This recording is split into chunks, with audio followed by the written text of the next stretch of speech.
What's up and welcome to Around the Monitor for the week of July 17th. I'm your host, King Kaiser, and this is the weekly gaming news talk show where every point you make in the discussion is a point towards winning. Joining me once again, we've got Master Hand Mizuki. As a prime example of first world gamer problems, I ordered the collector's edition of Ghost of Tsushima. Not getting here till Tuesday. Oh, dude. Playing that shit tomorrow. Damn. Ouch, that hurts so bad. We also have the Ace Attorney, Dapper Dastard. You know, back in my day, the cake was a lie. Now, everything else is a lie because it's all cake. Damn, that was good. The time for thinking. Wait, it's all cake? Always has been. Always has. God damn it.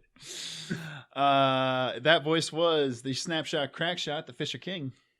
I don't think it's going to pick up on the mic, but there is an ice cream truck on the corner of my block that is playing music, what I can only describe as menacingly loud.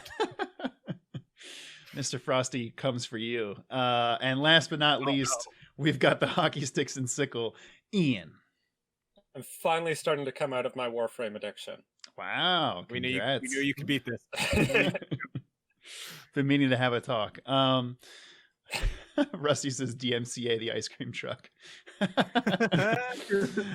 If this is your first time tuning in, here we debate the news. We talk through it very much like another show called Around the Something Else on ESPN. But if you make a good point, you get a point towards winning. Whoever has the most points at the end of the show, they get to talk about whatever they want for a minute. It's a very arbitrary system, and don't expect greatness. If you do watch live, as Reliant K fan in the chat is done, you can actually vote to give people points or take away points as they make. It started yet. And Dapper has already got a point for making him laugh about stupid cake memes.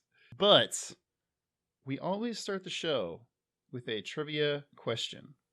Do you have one? Because I prepared for you not having one. No, I definitely have one. That's why I'm. That's why there's a pause. I have a good one, and I can just take the L on it and just come in last. No. I got this. Damn it! All right. Okay. Full disclosure: I was going to type up what was the height of Dr. Disrespect subs on Twitch, and as I was typing it in, because it was taking too long to type, I was like, "How many Dr. Seuss books are there?" And I was like, "Oh, that's a good one. That's actually a really good one."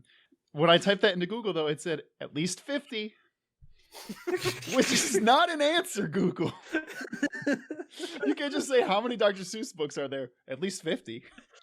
I just spat coffee all over myself. How many unknown Dr. Seuss books are there? Yeah. Forbidden text. All right, I have the actual answer now. So, yeah, that's the trivia question. Oh, yeah, 50. Yeah. 73. Oh, that's a lot of books. You wrote a lot of books. What am I even talking about? It's got to be 69, baby. Fuck, I was gonna say. Yeah. Oh, wait, sorry. Nice. God, this book, this show has already devolved into madness. This is a good episode. We got good energy coming. Yeah, today. I like this. 63. 70. 70. All right, the correct answer is 60. So that means Mizuki followed by Fisher followed by Dapper. No, sorry. Wait. No, you're right. That was right. That That was right. Mizuki followed by Fisher followed by Dapper followed by Ian. All right. Yeah. The topics for this week include Dr. Disrespect still doesn't know why he was banned, but he may take legal action against Twitch. Reggie Fils-Aimé has joined an advisory board of Rogue Games, a company I have never heard of. Red Dead Online community dresses up as clowns to protest the lack of updates for the game. Ubisoft Forward happened this weekend. Many game announcements were had. All of them were leaked. Against all the odds, Tom Holland has officially confirmed that they are now in filming of the Uncharted movie. We never thought this day would come, boys, but here we are.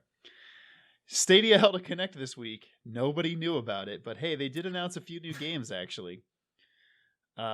Get this, Konami's Pro Evolution Soccer announced that they're not going to have a new release for this year. Instead, they'll be doing a DLC update to include the new rosters. Interesting, as something people have often complained about in sports games.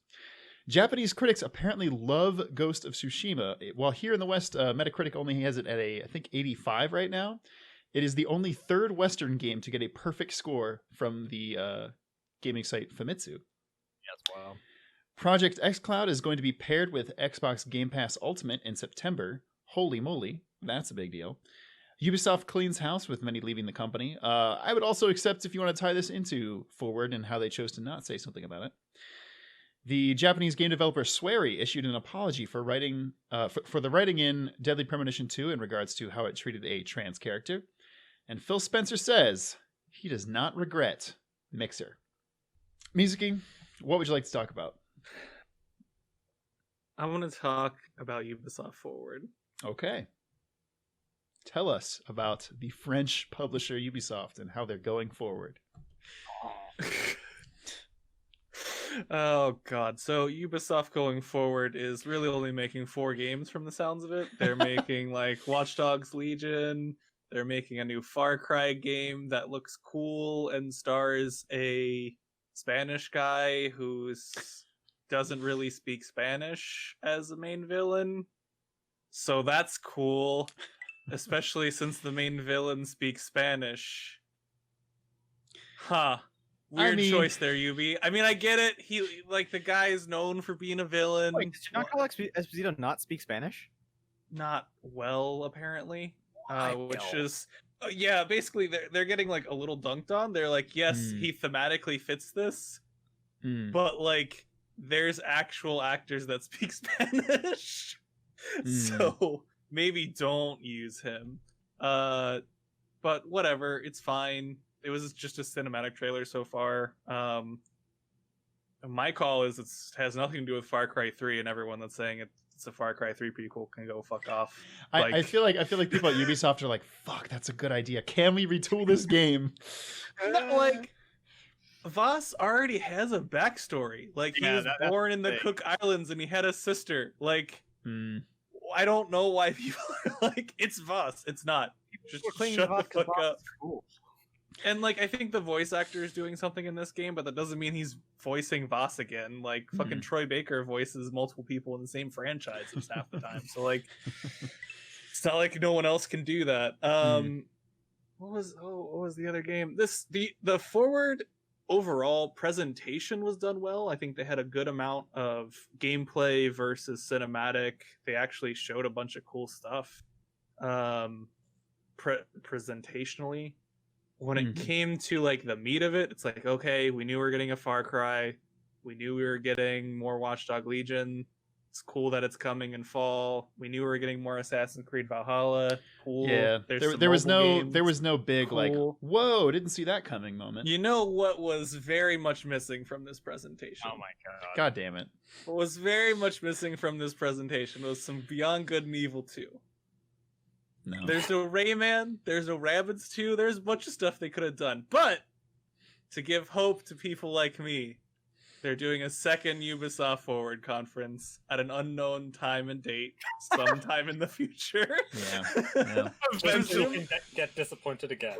Presumably this year, so that they can basically just announce that they can Beyond Good and Evil 2 and completely wreck all my hopes and dreams for the rest of life.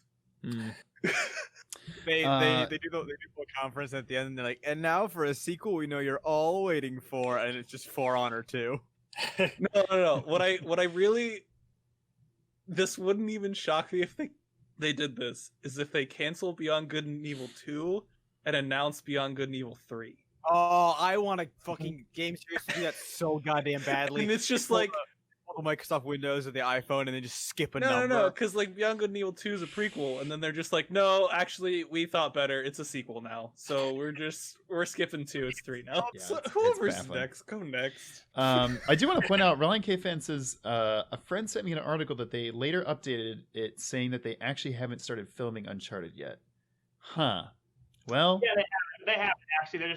They said they're getting ready to start. I actually do recall seeing that same article. damn it. Yeah, actually, I'll take that. I'll take that topic now because I can sort of play it with a little bit of like film knowledge. Sure, take it away. So yeah, Tom Holland tweeted out Instagram posted about he's quote unquote day one on Uncharted. He showed us his chair. He's playing Nathan Drake, or Nate, as they're calling him, I guess, for the entire thing. Weird that he wouldn't still be called Nathan as his official character name. Whatever, who cares? And this was, of course, met with suspect because, first of all, technically speaking, you're not supposed to be filming movies right now. Yeah. SAG is like, no. But maybe not filming in America. I don't know. That would be my guess. Yeah, I mean, it makes sense for Uncharted anyway. But also, Hollywood's cheap. And everyone, is this the mental skepticism because the movie's in a weird developmental state?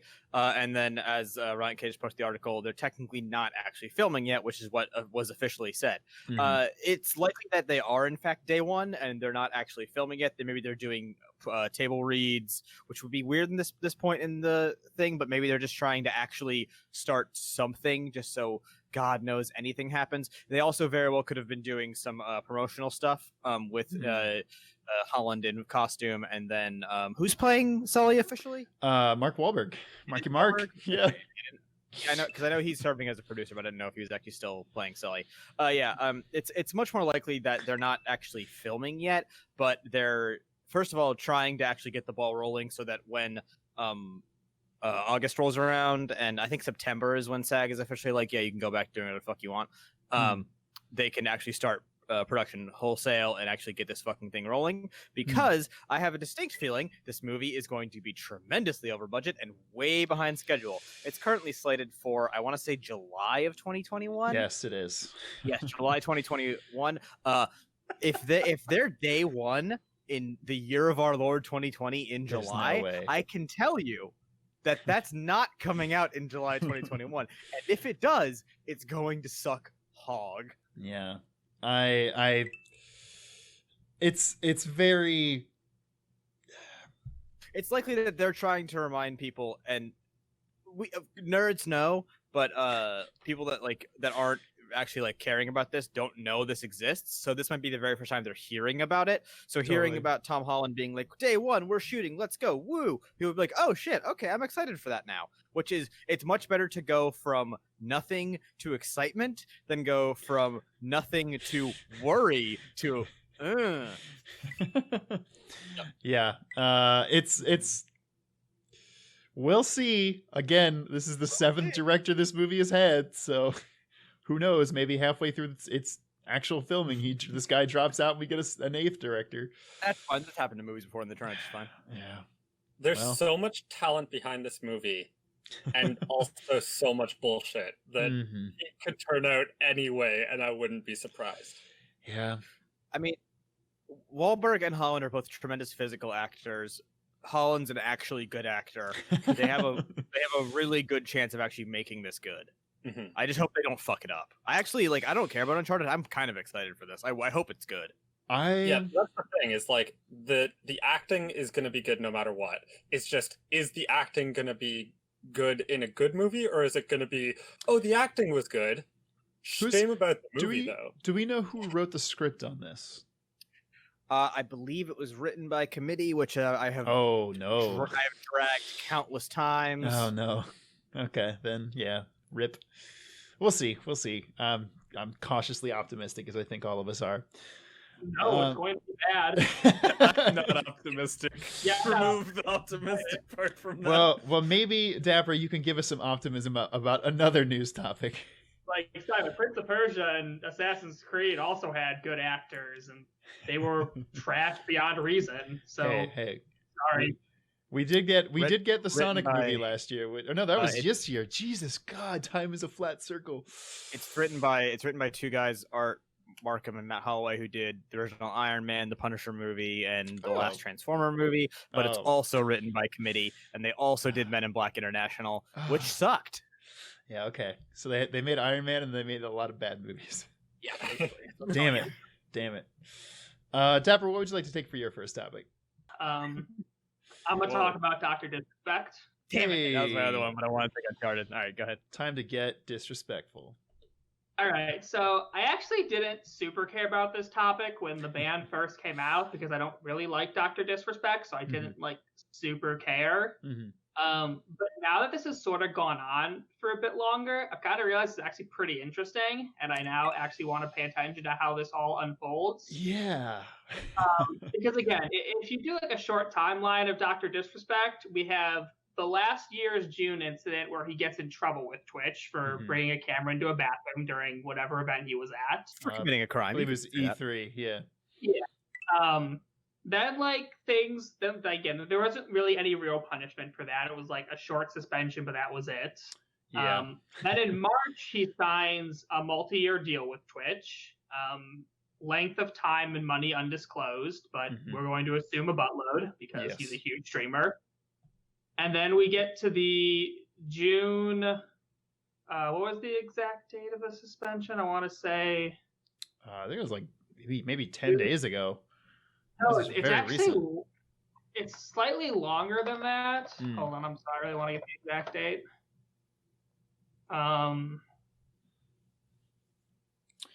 Yeah, it was June 26th. So about a little less than 3 weeks ago. He gets basically completely banned on Twitch. No warning, no news, just like he's streaming one day and then he's gone. And all Twitch basically said was, we take action when someone violates our guidelines or terms of service. And at first I'm like, okay, Twitch might not necessarily say something immediately, but now it's been 20 days. Yeah. And we still have no idea what happened. And like Dr. Disrespect claims he still doesn't know, which is really, really weird. And like, there are some people who are looking at the timing of all these, abuse allegations and seeing the timing match up, but that's a little bit of dangerous speculation to make. You don't want to assume anything that bad about someone just off no fact. But I know that was thrown around. But then again, why would no one be talking about it? And why would he still not know? And if it was something like that, he definitely wouldn't be threatening to sue Twitch, because then he didn't come out, would end up becoming public.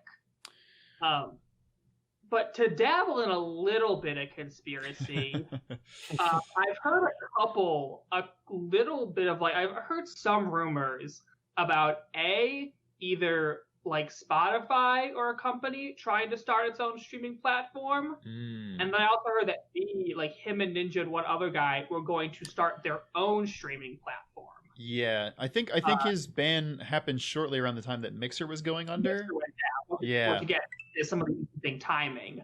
And that would sort of kind of explain why there's been so much silence. Because again, if he's in contract with Twitch and the contract probably has some sort of non-compete, sure. So if he was getting poked by a potential competitor or thinking of creating a potential competitor, it would be a contract violation that would give Twitch reason to ban him.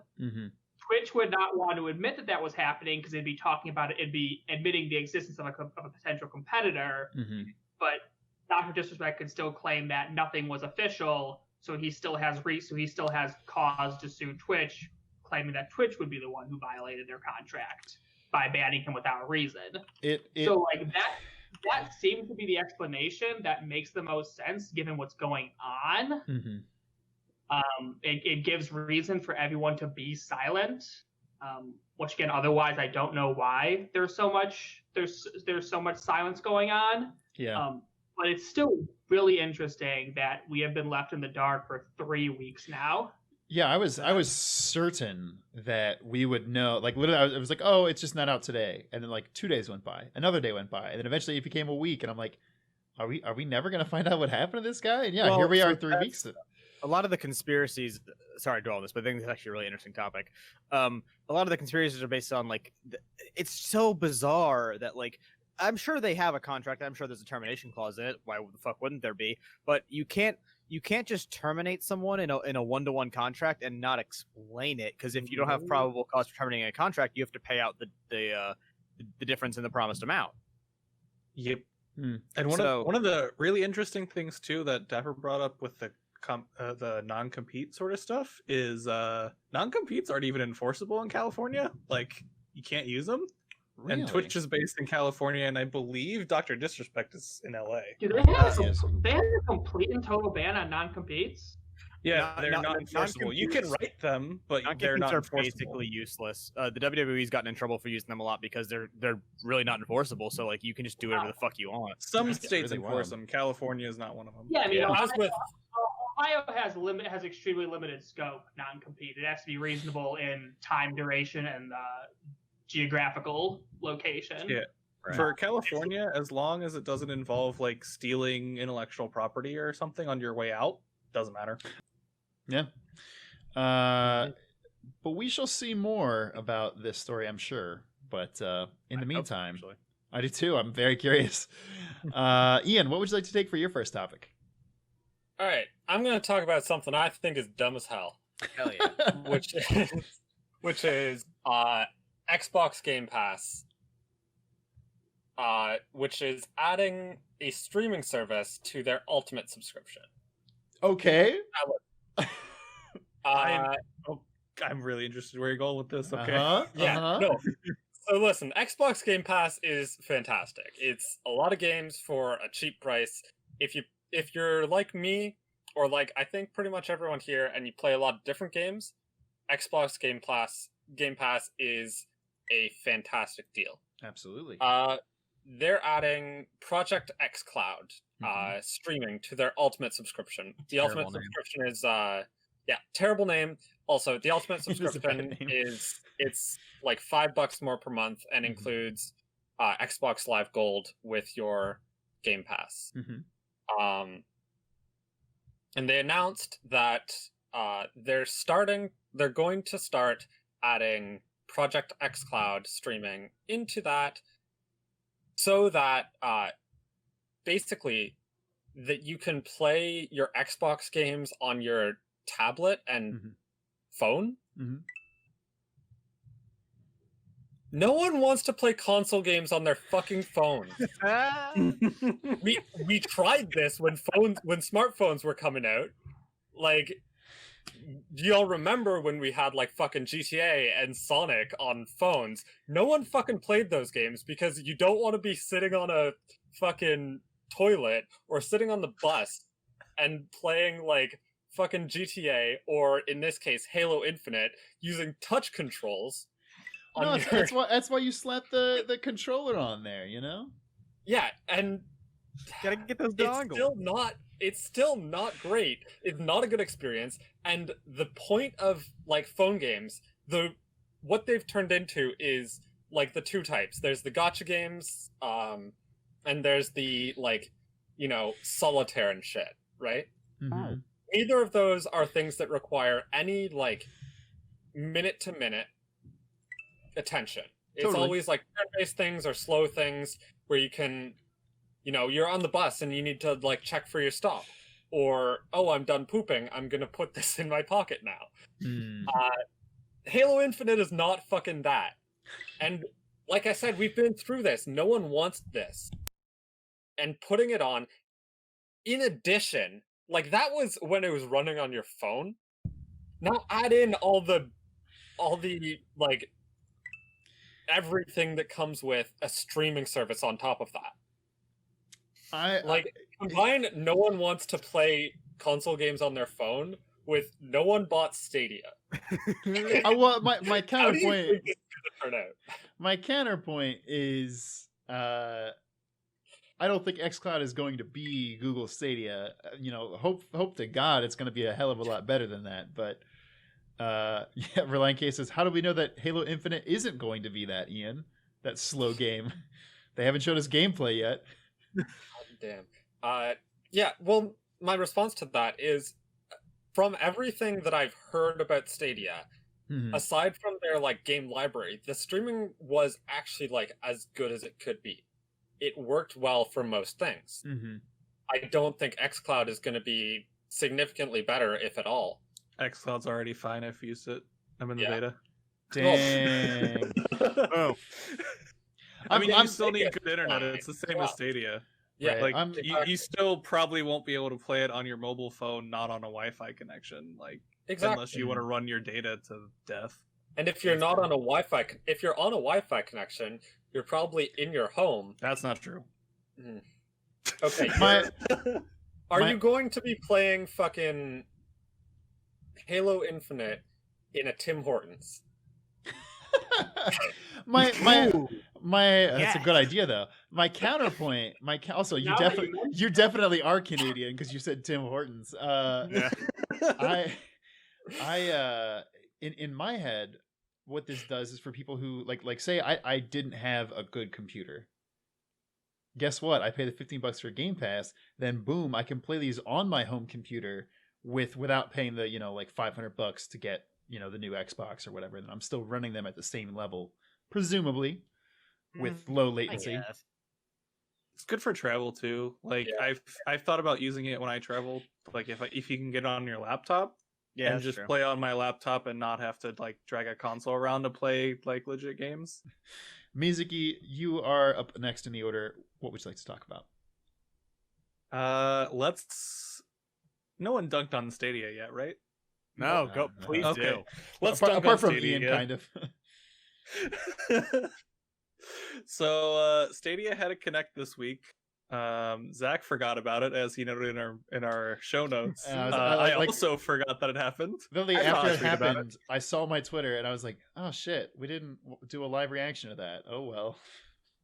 Oh, yeah, boo. So I forgot it happened, and even the channels that I follow online didn't even bother posting a video of their reactions. No, because realistically, the Connect was fucking disappointing as normal for Stadia.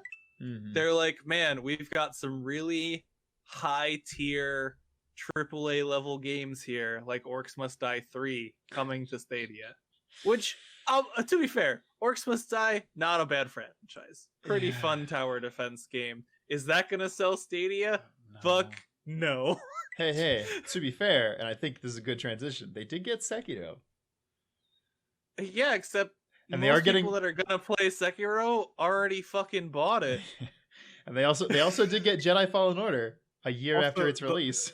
The latency, the latency complaints and Sekiro, no, sir. So that's one thing I do want to actually give them credit for is they've been putting stuff like Doom Eternal, like Sekiro, like Jedi Fallen Order on Stadia because they're trying to show that the latency is not that bad. Mm-hmm. And from what I have heard, that's relatively true. It's not actually as bad as people think it's going to be. Because most TVs that people play on, it's different if you're playing on like a 1 millisecond response monitor.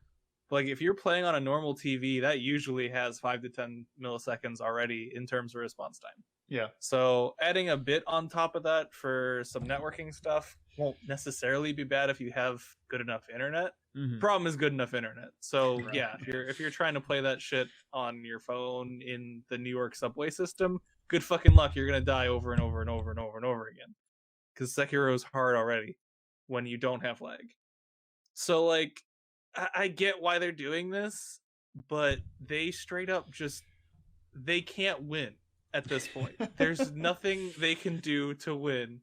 If they finally get an actual good game as a Stadia exclusive, everyone's just gonna be fucking mad that it's a Stadia exclusive. That's a very good point. They're just gonna get mad at the developers. So the developers, unless they're smaller like the devs behind Orcs Must Die, aren't gonna play ball with Stadia. They pretty much have to make an in-house title if it's gonna be something big and exclusive, which I mean they have Jade Raymond's studio, they have whatever Shannon Studstill previously of Santa Monica Studios working on, but those are years away. And Stadia is gonna have to survive that long. But hey, they got a Bomberman Battle Royale game, so that's cool. Real talk, that actually is cool, but I'm not gonna fucking play it on Stadia. Yeah, it's this combined with the xCloud announcement that it's coming out in September. You can get it for $15 a month with the Xbox Game Pass. I feel like this is just Stadia being like, hey, we still exist, and Xbox is like, but our thing is just around the corner and it is gonna fucking kick your ass. Well, despite what Ian thinks about it. That on Stadia you have to buy the games unless you have the Pro, which doesn't include all games. Also that. They literally can't win because the Xbox Game Pass Ultimate will have Xbox Live if you do have an Xbox. Game Pass for PC and Xbox console if you have either of those, and you get game streaming. Yeah. It's a simple thing of like, there's nothing Stadia has that makes me give a fuck. Agreed. Yeah. At the very end there, Rusty redeemed take away a point because Mizuki has too many points. Just balance in all things, you know? Fisher, what would you like to take for your second topic? Anybody want the Ghost of Tsushima or Swery topic? No. All right, I'm gonna talk. Fuck, they're both very good. I'm gonna talk about Ghost of Tsushima because I have dunks. I have dunks. Okay, come on and jam, and welcome to the slam. So, Ghost of Tsushima, which, despite everything about it, is a Western developed title, is reviewing super positive in Japan, including being one of, as Zach mentions here in the notes, one of the 3 games made in the West to ever get a perfect score from Famitsu. Reminder: Famitsu's scoring system is absolutely bonkers. 40 out of 40. Yeah, their top score is a 40 out of 40, which is a crime against humanity incarnate. It's unbelievable. But guys, it's just 4 people doing out of 10. It's not that weird. But like, why not just aggregate and then because why not just do 100? Because 4 is still like, you can still divide it. It still works. Because they want to be very transparent. It's fine. I just don't think it's that weird. All I'm saying is every time I read one of their scores, I multiply it by 2.5, and I'm like, okay, that's what this means in my mind. All right. Anyway, Famitsu's weird bullshit aside, they're also fucking Famitsu. They're crazy. So yeah, this is Japanese critics love this. I'm just gonna go ahead and say no fucking shit. There's a Hollywood joke that you can make any movie about Hollywood and it'll get a nomination for an Oscar. This is the same kind of thing where it's like there's just an absolute cultural bias to you made a thing about us. Oh, thank you. We love it. Yeah. Ghost of Tsushima, I'm sure is an adequate game. I feel like it's absolutely going to be conflated by this sort of reviewing to it, and that kind of pisses me off because if you're a reviewing outlet, you're most likely corrupt because almost all of them are, and they just don't care. But I would prefer, in general, for you to actually give me an honest review. That being said, if these are honest reviews based on the sheer quality of the game, I am fucking excited because there of the people who know how to make games about Japan does it the best. Surprisingly, they got it down pat. Who would have guessed?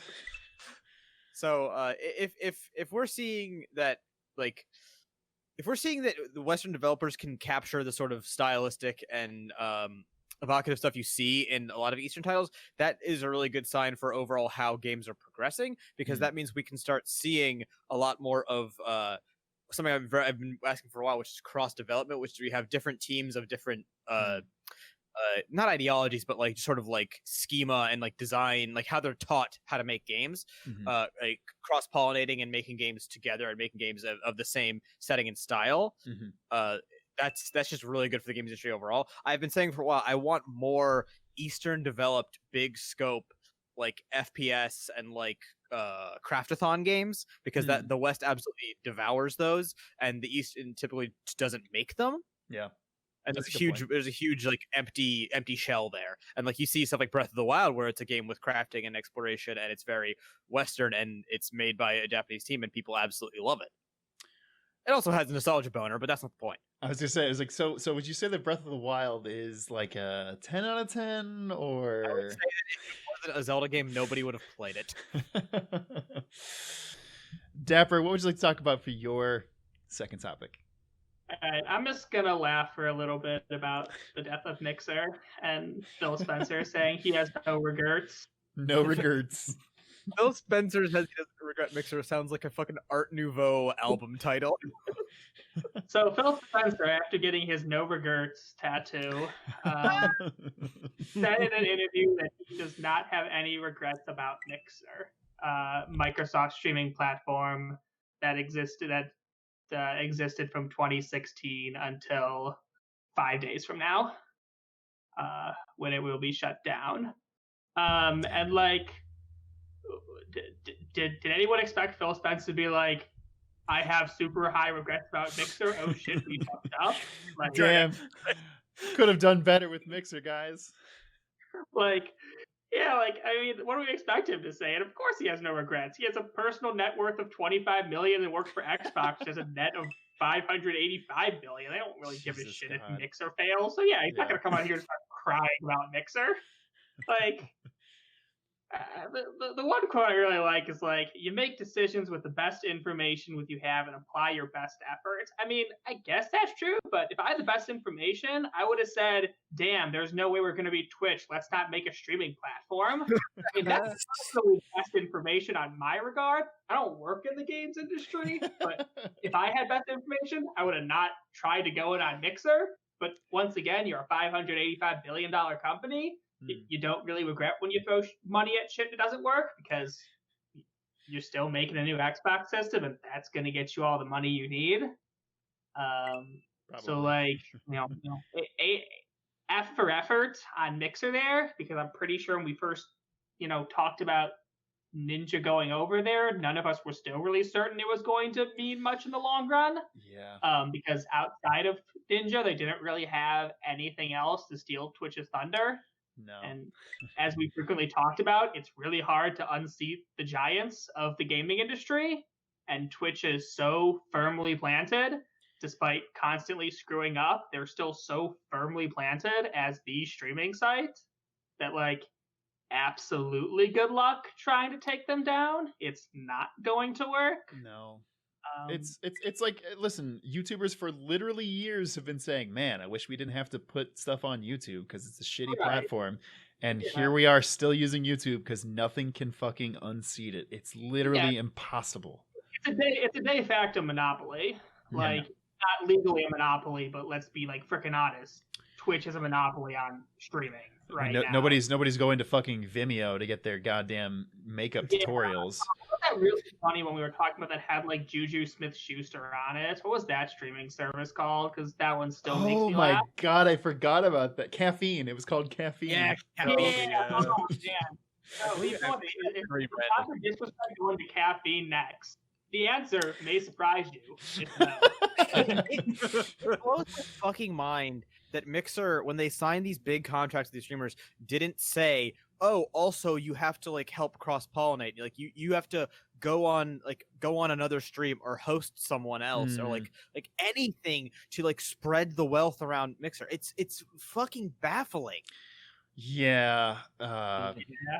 And I can see why if I'm Ninja, I don't want to do that. I don't want to like cheapen my brand and associate it with someone else. But like, guess what? Contracts are a fucking agreement between two parties. Both parties have to be getting something out of it. If you're just paying one person an immense amount of money to do what they're already doing, you've made a bad fucking contract. Since basically everyone who was on Mixer got out of there with their full contracts paid, so it's like Ninja showed up, put in his normal amount of effort, and still walks away with all the money, even though Mixer was ass. Yeah. Moving on though, Ian got a point for his nice smile from Rusty.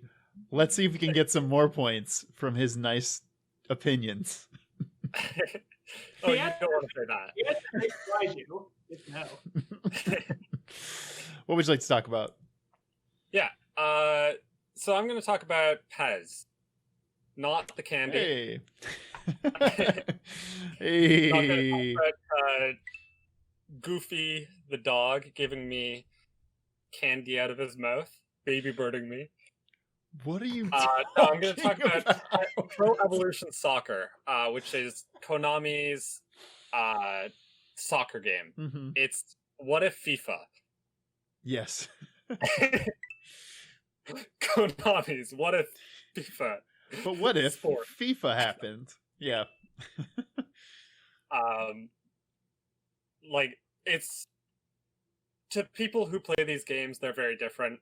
To me, they're the same fucking game. But they've decided, let's just not do this year. You know how every sports game does yearly releases? What if we don't? Pro Evolution Soccer 2021. What if not FIFA? So instead, they're saying it's going to be a DLC to add the roster, because that's all the fucking the yearly updates are half the time, more than half the time. If you add a new roster. Obviously, if you compare like NHL 2021 with NHL like 97, it's going to be different. But if you compare 2021 with 2020, all you get is a few more people, and they're on different teams sometimes. Yeah. So, yeah, it's going to be a cheaper DLC, which means you're going to have bought PES 2020. But if you're going to buy PES 2021, you probably already bought it. Yeah. And also, if you're someone who buys FIFA all the time and been hearing about this PES thing, let's be real. Most people who buy FIFA every year are still going to keep buying FIFA every year. Totally. But some of those people might think, hey, I kind of don't want to keep spending $60 or probably $70 now. $70. Yeah. Listen to the last episode if you want to know what we're talking about there. Exactly. Might think, hey, if I just switch to PES here, I've been hearing it's really good, and I won't have to spend as much money. We have yet to see how this will turn out. I think it's a really good move. PES doesn't tend to make as much money with as FIFA. Yeah. So, and they have that dedicated fan base, but that's going to buy it every year. But it's not the same number of people to any degree. I think with this they can poach some of that. Hopefully. And then, you know, if they decide not to do the DLC update and to actually do a release in 2022, then that could actually do really well. You get some people in, and then next year, hey, here's the full thing. Bring more people into the fold. I think it's actually a pretty good business strategy as far as things go. I can't for the life of me remember what it was, but there was before Madden had the exclusive license on NFL game, like the NFL license, like no other games can have the NFL license except for Madden now. There was another a football franchise that released a game, and they released it for $20. And it was basically like, hey, Madden, we're fucking coming for you. And I think that like they sold like gangbusters. People were like, oh, it's basically Madden, but it's a third of the price. $20, yeah. Which was fucking brilliant to do something like that. And yeah, I would love to see what is it? NBA 2K 2021 is the one that's going to be $70. Is there? I think they have the exclusive rights to basketball, to NBA, don't they? Yeah. Almost. Damn it! Definitely NBA. They can't have the exclusive rights to basketball, but no one. You're right. No other. You're gonna be like, hey guys, it's basketball 2021. Are there any sports teams that we know? No. Shanghai Ducks.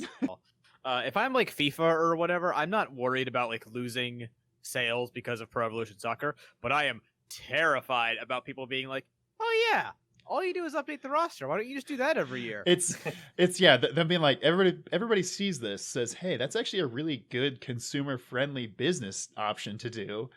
Why don't other sports games do that? And then in order for this to work, people who buy sports games have to actually not buy a sports game. And as we all know, they literally can't help themselves. They will not vote with their wallets. They will buy the games no matter what. And there we go. That's my soapbox on this. But that's you're not wrong. Yeah, but that's gonna do it for this week. That means Mizuki Fisher and Ian. It's time to go home and become family men, because this week's winner is the Dapper Dastard. Whoa, are you ready for your minute to win it? I am. Take it away. All right. There's so much serious stuff going on in the world that I'm just gonna take my minute to win it to talk about something fun. I have been hard jamming to Japanese alt rock like this entire work week, and like literally nothing else. Like I started by just listening to some old Pillows songs because they did the entire soundtrack for Fooly Cooly, and I'm just like, shit, man, I just need to go on a complete tear of only listening to anime intros. And then I started finding like bands that have done like 6 different intros, and then just started listening to their entire discography. And that's literally all I've been doing at work for like that's literally the only thing I've been listening to at work, and it's been awesome. Like, there are some really, really freaking good Japanese alt fans, and I don't know a single goddamn word what they're saying because I know no Japanese, but still absolutely slaps super hard. So that has been my joy this week, is just listening to music that I can't understand any words to. I will. Also, wear your goddamn mask, people. Jesus. There we go. I will absolutely give you the boost on the pillows. Right on a shooting star. That song kicks ass. Well, that is all of our recommendations for Japanese alt rock this week. But I have more. I definitely have more. If you would like more recommendations on Japanese alt rock, please come to our Discord, which there will be a link to in the description down below for our music recommendations. Things to plug this week. I did actually finish a new video essay finally. Came back from vacation and got to work on one. I will say it's a lot harder to make these after taking 2 weeks off. The discipline that I had built into me of sitting in front of Adobe for 5 hours on end before I took a break is not here anymore. 5 hours sounds lovely. God. But that is on the current state of the world, in which there are too many games to play and simply not enough time to enjoy them all. So here's some solutions for how to deal with that anxiety. Also, it was a collaboration between us and Debate This, another podcast of which I have some personal friends on, but they're also just cool. I do recommend checking them out. But speaking of podcasts, you can also catch this show on Apple iTunes Podcasts. We really don't have anybody that watches it there, but maybe someday. What I got to do, I guess I got to get this on Spotify. I just got to get off my butt and put this on Spotify, and probably what other platforms people use. But we talked about it before. We can do it. Yeah, it's just the thing. I never do it. Anything else to plug from you, gentlemen? Hopefully next week at some point we're going to start our D&D show / campaign. We're waiting on one of the members of our group to inform us that he can actually do it or not. We have to message him. He's not gonna. I did. He did. But yes, we are doing a D&D campaign set in Runeterra, based off the Bilgewater module, and then I have written stuff for the rest of it. And that's going to be cool and fun, and it'll happen hopefully next week, if not the weekend after that. And that is going to be available on Spotify as well as in video format, because I'm going to nag Zach to make us a Spotify page. Yeah. I actually do have something to plug. Oh, for once. All right. This Saturday, I'm going to be streaming Pokemon Randomizer, heavily randomized, with my friend, y'all know him as Woke Sweetie. Whoa! Yeah, twitch.tv/WokeSweetie. We're going to be racing a Pokemon randomizer. Heck yeah! What? Not putting on the channel. I see how it is. What time are you doing this at? 3 p.m. Eastern. Awesome, 3 p.m. Eastern. Twitch.tv/WokeSweetie. Heck yeah, I'll tune in for that. But I think that's gonna do it. Everybody who gets to play Ghost of Tsushima this weekend, please enjoy it. I will. Oh shit! Sorry, I didn't mean it like that. Damn, I forgot. Once again, thank you for watching, and until next time, this has been Around the Monitor. You did it so fast. I fucking.